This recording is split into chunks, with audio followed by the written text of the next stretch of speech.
Morning, Blue Jays fans, and welcome to another edition of Jays Latest. I am your host, Craig Borden, and we're going to step up to the plate and see what we can talk about with Toronto Blue Jays baseball today. Please hit those like, share, subscribe buttons so we can have more fun and you can be alerted to wonderful new videos. And we'll hang out right here on FanArc and goof around and talk all things Blue Jays rumors. So let's talk some rumors. One I'm surprised I'm not hearing more about is that the Washington Nationals you would think want to be capitalizing on any good talent that they have. They're trying to rebuild a team. They're doing a pretty damn good job of that. The Washington Nationals currently sit 33 and 48 in the American or National League East. And the biggest question that you got to be if you're the general manager of the Washington Nationals is when do you plan on being competitive? They have been gathering a wealth of young talent. James Woods is looking like a all-star in the making, and obviously could be the rookie of the year this season. Dylan Cruz is another wonderful talent who is currently on the IL, along with the kid that I actually was wondering might be the best because I love his swing, Brady House. On that note, the three of them are untouchable. That tandem is the beginning of what you would call like the core four of like the Yankees back in the day with Jeter, Pettit, Posada, and company. So they're not going to be traded. But if you're looking at the window that they're going to be competitive, it's probably not next year. It's probably starting that following year, depending on how much money they pour into free agency and all these kind of things. So if I'm in their shoes, I'm targeting being competitive in the 2027 season. So their biggest trade asset has not been talked out in a lot of trade rumors or anything, and he's having probably the best season of his career easily. And the gentleman I'm talking about, of course, is right-hander Mackenzie Gore. He has been on fire, looking like a Cy Young perennial pitcher, striking out tons of batters.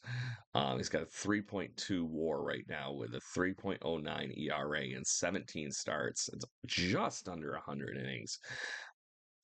If I'm in their shoes, I understand that he could be this ace that their staff really needs for years to come, and he has 2 more years of Major League Baseball control that they are going to be able to continue just getting him arbitration next year and the following. Um, so it's one of those things that I'm just sitting here going, if I was in their shoes, I can get a huge return on him right now, and his value could maybe not get any higher. Before this season, he was trending in this direction, getting better and better and better and better. Um, but he has not been this good. Um, until this year, he was basically just dancing around a 4 ERA. Right now, he has a 3.09, as I mentioned, currently leading Major League Baseball in strikeouts. So, or no, sorry, the league, not Major League Baseball. Um, but I just think it's one of those things that if you're in that general manager spot, both teams, you could get a haul from somebody and get Mackenzie Gore on the Blue Jays team. The Blue Jays former head of minor league talent is the current general manager of the Pittsburgh Pirates. That could be another potential, but we're going to talk about that on another time. But Mackenzie Gore could be more tradable than I think a few people think.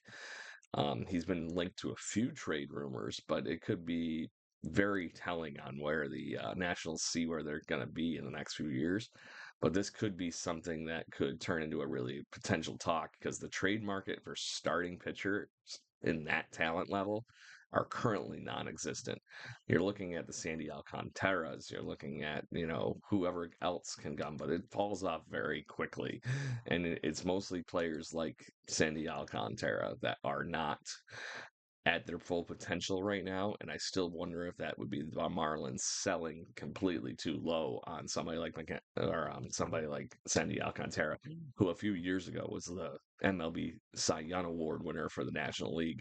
So I just think it's one of those things that it's not ready to trade for him, but I could be wrong, but I'm sitting here looking at teams where they are right now, where their first futures are in the next couple of years, and I do think the Nationals have a hell of a bright future.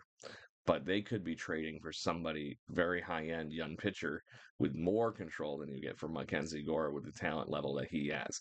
And his trade value could never get higher. Maybe you never know. It's one of those things. Do you sell high on him or do you keep riding him out? Because if he continues playing this well, doesn't matter if he gets traded today, spring training, next year, or they just happen to be competitive in that final year that he actually is going to be technically a Washington National.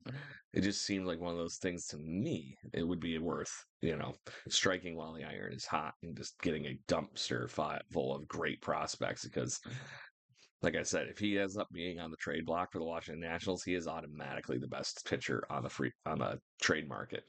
So anyway, let's talk to the battle in Cleveland last night because it was a battle. Blue Jays end up losing a very close one in extra innings, not able to bring in those extra couple of runs in the last inning, and lose this one in walk-off fashion to the Cleveland Guardians yesterday. The Guardians were beat up the Blue Jays were beat up by their young, great players with Jose Ramirez, Gabriel Arias, and Stephen Kwan. You all probably recall that Mad Max started this game. Max Scherzer did make his second debut for the Toronto Blue Jays in this game, and he pitched really well.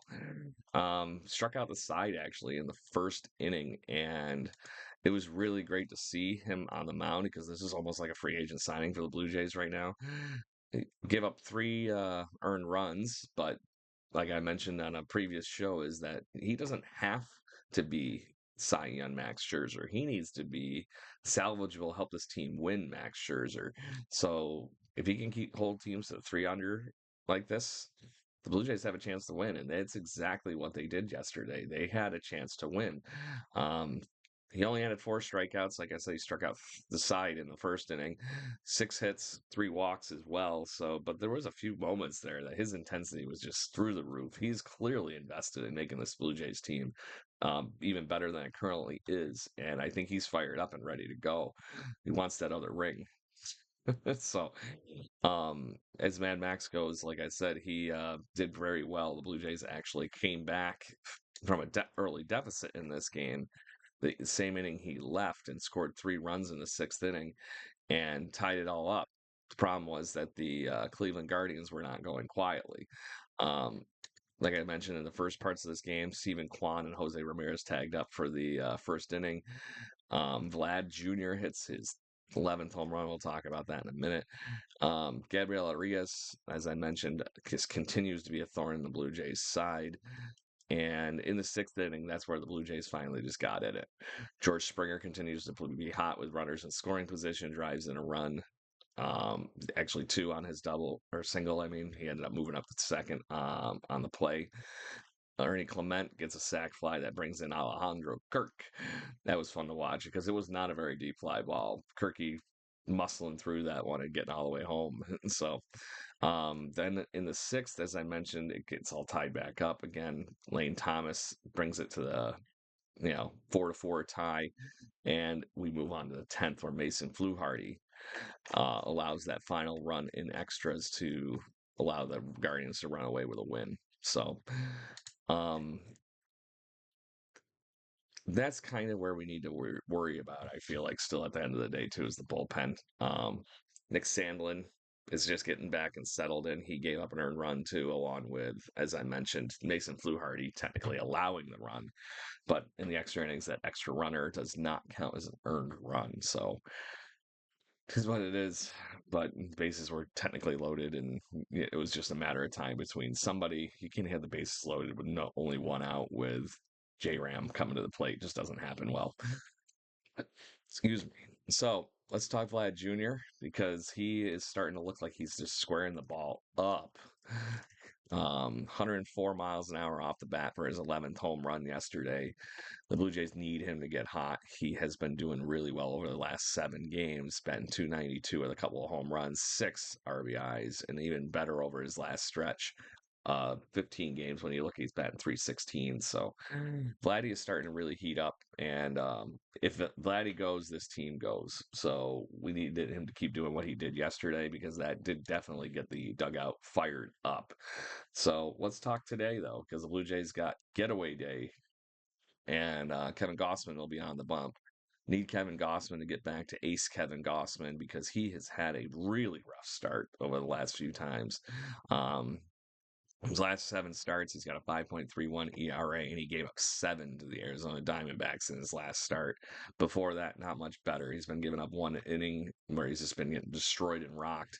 4 inning or 4 runs in many of his last few starts. That was kind of the average. So got to see Gossman do a little bit better against the Cleveland Guardians, which is notoriously a team that beats up Kevin Gossman. On the flip side of that, he's going to get 26-year-old righty Tanner Beatty, and Beatty's going to be, a pain in the butt for the Blue Jays hitters again today. He's currently sporting around a 4 ERA. He's been pretty consistent around that, but that is, winnable for the Blue Jays. His last outing against Atlanta, he actually gave up 11 hits and somehow scattered that around to only allow 4 earned runs. So BB's a good pitcher. His record would obviously not reflect that at 4-7, but he's found a way to keep his team in games. They're just not doing a favor him and getting some runs on the board, it appears. So make sure you check out the Jays latest and jaybirdwatching.com. We are going to be here to talk all things Toronto Blue Jays. Check out the stream from last night as we did stream the part of Max Scherzer being on the mound. It was fun. Me, Liz, and Jason talking that out while he was on the mound and actually doing a game call. Check that out. We also talked Blue Jays news and everything while we were doing that, and it was a fun time. So make sure you check that out on jaybirdwatching.com, and we'll see you here tomorrow to talk more Blue Jays rumors and all that kind of fun stuff. Go Blue Jays.